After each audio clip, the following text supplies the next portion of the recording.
guys, how y'all doing today? Hope everyone is well. This is Barb with Halfway to Sane, and it's been a couple weeks since I've been on here. I just got caught up doing other things. But I want to get a story to you guys today. It happens to be from 1985, so it's quite a while ago, but thought you guys might be interested. So I'm going to go ahead, I'm going to get right into it.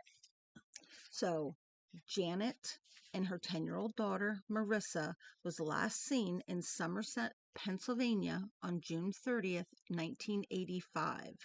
The family had been living at a rental property near Hidden Valley Resort, and then they moved to the now defunct Coleman Motel on Route 601.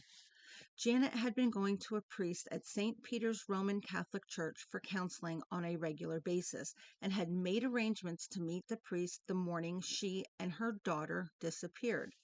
Now, according to Janet's husband, Frank Shuglie, that morning he and Janet did have a fight about Marissa. Janet spit in his face and then he slapped her. Janet and Marissa then left the motel and walked across the highway to Dan's Auto Sales. Janet told the business owner she was trying to find a ride to Pittston, Pennsylvania, where her relatives lived. He tried to use a CB, which is a citizens band radio, to get her a ride, but was unable to find one. So Janet said they were going to see the priest, and she and Marissa walked off towards the Turnpike interchange. They never have been heard from again. That was their last known sighting, supposedly. Now, Janet and Frank also had two sons who were 4 years old and 5 years old at that time. Even with the decade of retirement and its rear view, Larry Williams has not forgotten. He remembers the statements of two scared and confused little boys. So the police had interviewed the children at the time of the mother and daughter's disappearance. The boys later told police their father did not return to their motel room until late that night, and that when he did, his clothes were muddy. The next day, Frank thoroughly cleaned the room, even washing the walls. Then he checked out of the motel and went to Janet, Pennsylvania, where he's originally from. After a day or two, he took his sons and moved to an apartment in Pittsburgh. Now, Frank reported that his wife and daughter missing to the Pennsylvania State Police on July 3rd. Between that time and August 10th, he contacted local media outlets, women's shelters, the Salvation Army, the Pittston Police, the FBI, the CIA, all in asking for assistance in locating Janet and Marissa. Now, on August 31st, Frank met Theodore Schoenfeld and another man while they were fishing at a Pittsburgh park and offered them $2,000 each and a round-trip ticket to Hawaii if they would kill Janet, injure her aunt and her uncle, and kidnap Marissa. He said he thought Janet was hiding Marissa from him with her relatives' assistance. Theodore played along with Frank's plan for several meetings, then told the police about it. He introduced two undercover police officers to Frank as hitmen, and the officers secretly recorded Frank's solicitations. In mid-September, Frank was arrested for solicitation to commit murder, kidnapping, and assault. While he was in jail, he allegedly told 3 other inmates he got rid of Janet and Marissa. One inmate told investigators Frank had asked him whether he could be convicted of murder if the bodies were never found. Frank chose to go to trial before a judge rather than a jury. He was convicted of all charges, and according to investigators, he has been diagnosed with paranoid schizophrenia, suffers from delusion, and lives in a fantasy world. He served part of his sentence at a hospital for the criminally insane in Wayne County, Pennsylvania. He now lives in Pittsburgh area. Foul play is suspected in Janet and Marissa's disappearances, and Frank remains the prime suspect in their cases. Authorities think his attempt to hire people to kill Janet and kidnap Marissa after their disappearances may have been an attempt to divert suspicion from himself. Now, in 2019, Janet's Penn Joint Junior High School class ring was turned over to the police. A photo of the ring is posted with the case summary. A family had found it more than 20 years earlier, and after they tried to find the ring's owner and discovered it belonged to a missing person, they told the police.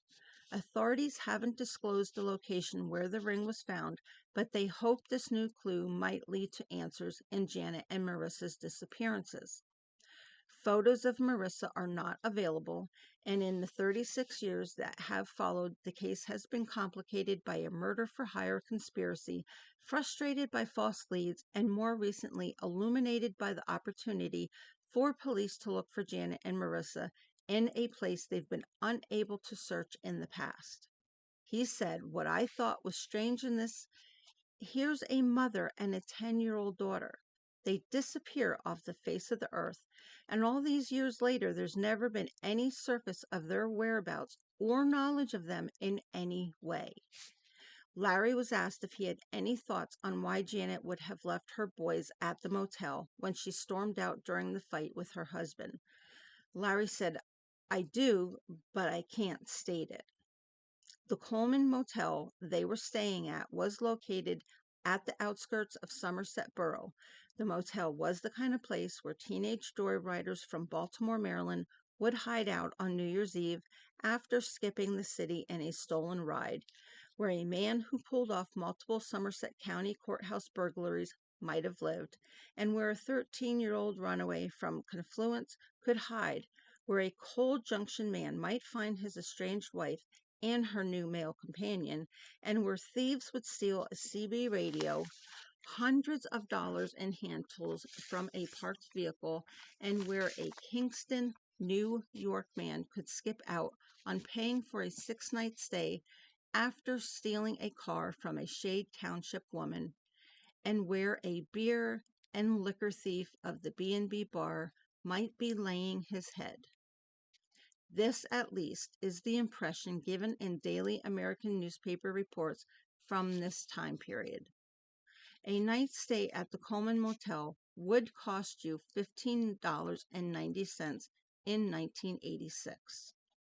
Janet and Frank did not grow up in the area. Her family lived mostly in neighboring Westmoreland County, and his is closer to Pittsburgh. What brought them to the Somerset County, first to Hidden Valley Resort, then later to the Coleman Motel, is unclear. Trooper Steve Lemani, a public information officer with Troop A of Pennsylvania State Police, he noted that the Shuglies were known to travel state to state. For lack of better terms, they lived more of a vagabond lifestyle. They were transient, very transient, not settling down, not growing roots in places, and a lot of long-term hotel stays. It wasn't uncommon for them to live like that. According to Lemani, police aren't sure whether Janet and Frank were employed at the time of the disappearances. It's hard for us to lock down any exact dates of employment. They definitely had random employments and nothing that we were able to tie to the disappearance, such as some turmoil at a place of employment in the past or anything of that nature. So, there was nothing during the course of the conversation with the investigator that led him to believe that there was something that could have happened at work. Though the reasons for the Shuglie family to live in Somerset were murky, what is clear is that the husband and wife were having problems. Josh Shuglie, who was just 5 years old, said, "My father and mother got into an argument." His brother Christopher was 7 years old. He said, "From what I recall, she spit in his face, he slapped her, and she pretty much took my sister with her and walked away." Later that day, my dad supposedly left to go to look for them, and left me and my brother at the motel by themselves. That was the last memory Josh has of his mother. He said he pretty much has no memories of his sister, no pictures, not even snapshots in his mind. Someone reported to police that they saw two people matching the descriptions of Janet and Marissa walking sometime between 12:30 p.m. and 1 p.m. in the area of North Center Avenue, where Ruby Tuesdays is currently located. That witness may be one of the last people to see either of them alive, as they were en route, allegedly, to see a priest. Janet was 5'3", 110 pounds, brown hair, brown eyes, and Marissa was 5 foot tall and 92 pounds. She had hair like her mother's, and she also had green eyes. They were said to be heading in the direction of St. Peter's Roman Catholic Church. Now, in the 1986 Daily American article, it was said that Janet and Marissa left the motel on foot at approximately 12:30 p.m. and went across the road to Dan's Autos, as previously stated, and then left to go to the church. Reverend Samuel Tomaselli, now a pastor, emeritus, don't know how you say it, with the parish, said he had no memory of Janet or Marissa. He didn't recall them coming there at all. He noted that he is now in his late 80s and unable to recall the situation. Assuming they never made it to St. Peter's, Janet and Marissa can last be placed approximately 100 yards or so from the Pennsylvania Turnpike. There's also avenues that could have been involved that was looked into. They were picked up by a truck driver or somebody traveling along the road. Something happened as a result of that, of possibly getting picked up by somebody. But to me, that does not explain the mud all over the husband's clothes when he went back to the motel. So in my opinion, that man found his wife and child and killed them. So anyway, there could have been somewhere in the ballpark of 4,460 vehicles roaring through this intersection on that day. The person that saw them did not say that they were thumbing it in any way, so they were not hitchhiking. Even so, the possibility that mother and daughter were picked up by a stranger was not ignored by the original investigators. Larry, the Pennsylvania State Police investigator, said, "When you're doing a missing persons case, especially near the turnpike, you have to consider all avenues that could have occurred. Every time that there is a body or anything would turn up along the interstate, or an arrest of a truck driver that was involved in serial killing in that manner, we would look for information that would pertain to the case." Now, to date, however, nothing has surfaced.